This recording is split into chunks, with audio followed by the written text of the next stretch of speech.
My name is Juliet Martinez. I am a journalist, a lawyer, and an entrepreneur. I am coming from Comayagua, Honduras. I am visiting Houston, Texas for the first time as part of the Professional Fellows program from the ITD. I chose to be part of this important program because I truly believe in economic empowerment. Once getting back to Honduras, we will be sharing all of this knowledge with entrepreneurs so we can grow better and bigger together. My name is Marcela Lemos. I'm a communication and marketing specialist, and I have a big focus on humanitarian communications. I'm very happy to be here in the United States thanks to the Professional Fellows program because I'm getting to know a lot about the country, and all the new knowledge that I'm getting, I know that it will be very useful for all my communication strategies, which are focused on giving the voice to our communities in El Salvador.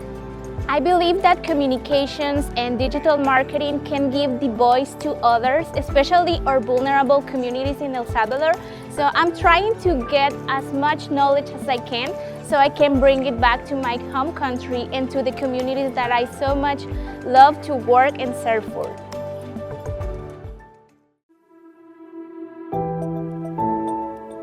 I'm Rafael Echeverria. I'm from Tabasco, Mexico, the land of chocolate and cocoa. We are in down south of Mexico in the southern states in our country. Professional Fellows is a great opportunity to have both countries come together and to have some ideas on how to enforce and embrace our entrepreneurship ecosystems. I am dedicated to innovation and innovation hubs, into learning how we can compromise our community and to create more opportunities for everyone. Having this connection with the innovation hubs here in Houston, we are embracing all the culture, we are embracing all the lessons learned from these ecosystems, and we hope to come together and then taking these learnings into local ecosystems in Mexico.